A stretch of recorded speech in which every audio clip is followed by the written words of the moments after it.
getting where what I'm saying here. But the general perception is that nobody knows the day Christ will come. So don't you think this position of yours is blasphemous?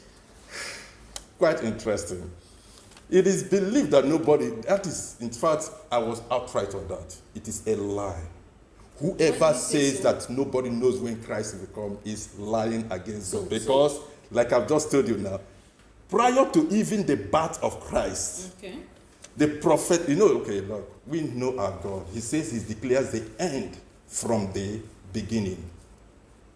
Yeah, our God, Isaiah prophesied that our God declares the end from the beginning. Meaning that before even the birth of Christ, the day of his return had been prophesied. So when is that? When is Christ coming? Beautiful. According to you? According to Hosea, Christ is coming in 2 days. And the 2 days from that day, according to Peter, is 2,000 years. It was the same prophecy John also confirmed. I'm building up to it so that don't be too hasty to get to the day, but let me build up.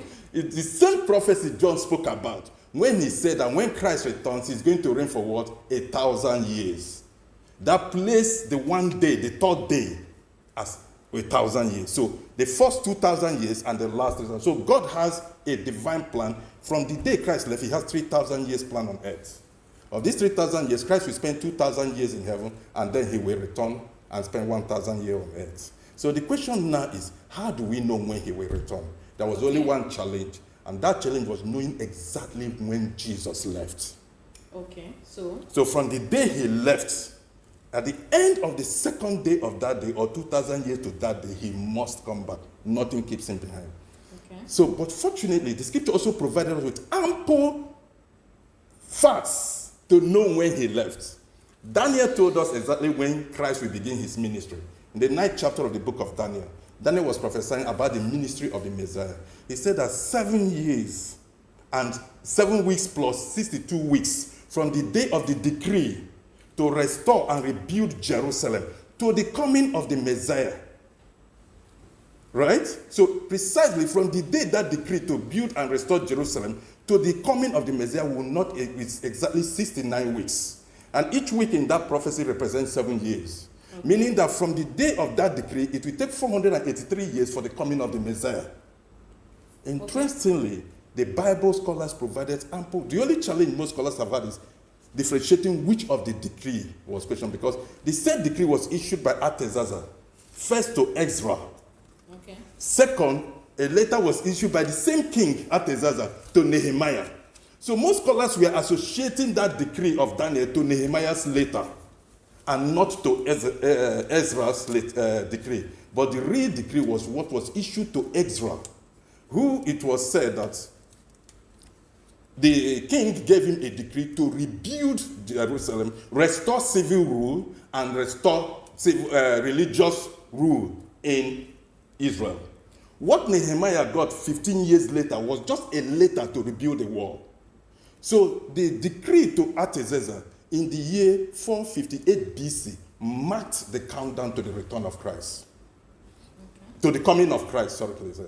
From that decree in 458 BC to 25 AD, completed the 483 years that was prophesied by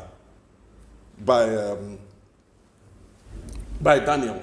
So precisely in April 1 AD 25, Jesus, who at that time was 30 years old, about 30 years old, was baptized by John the Baptist. And that baptism marked his anointing. Though he was born a prince, he was not born a Christ. He was anointed a Christ by John the Baptist. And the day of that baptism, in 1st of April, AD 25, marked exactly 483 years of the end of the Daniel prophecy. So the only question that was left to be answered is, how many years did he minister on earth? Because that day he was baptized, he was 30 years old. Meaning that Christ was not born in AD 1. Christ was actually born in 5 BC, which have been confirmed because historically, King Herod, remember King Herod was the one who wanted to kill Jesus at birth. History has it that King Herod died in 4 BC. So Christ was definitely born before King Herod's death. So Christ's birth was around 5 BC because he was about 30 in AD 25 when he was baptized.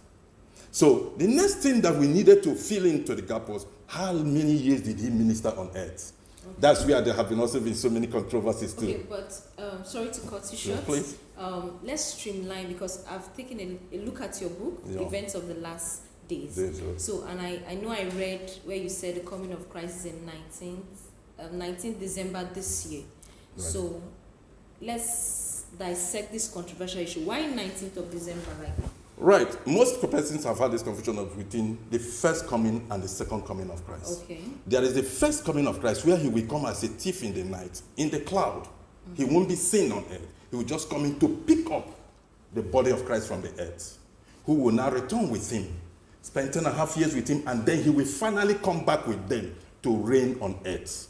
So, see, the one that has been causing the quarrel, where Jesus said, no one knows the day and hour. See, most persons forget what Jesus said and quote what he didn't say. He didn't say no one knows when I'm coming. He said no one knows the day and hour of the event of the rapture.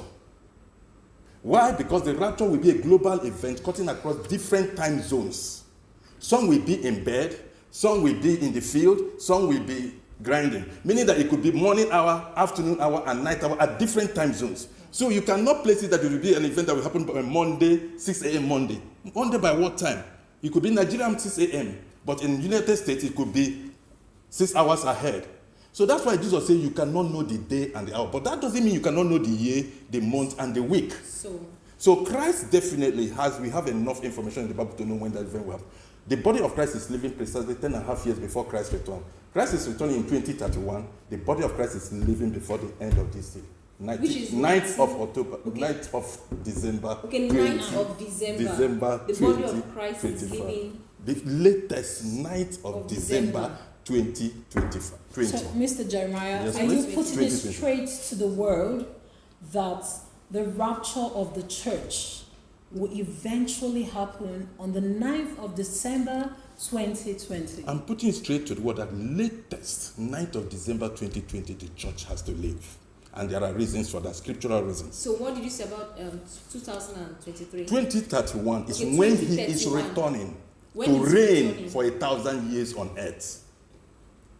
Okay. Are you getting that now? Yes. He has the first coming, he will come in the cloud and pick the church away, unseen by anyone. Okay. Then he will now go back, we'll go with him, and then he will return 10.5 years later. In 2031, precisely 8th of June 2031. 8th of June 2031 to reign on earth for 1,000 years. Okay. Well, this is a very interesting one. Yes. We know that over time we've had many prophecies, we've had many people talking about when rapture will take place, when Jesus will come back to take the church and all that. So but this is really express. I think you're daring, so I think you're really daring. And let's look at it against this backdrop. Very recently, precisely on the 11th of September, Pastor Chris Oyakhilome of Christ Embassy said, I'd like to quote him directly. He said, we have 6 years, which means if the rapture doesn't happen in 3 years, it might be 6 years, but it cannot exceed 10 years. That's Pastor Chris Oyakhilome of Christ Embassy who said that last week. Okay. What's your response to this? Pastor Chris is a great man of God. Mm-hmm.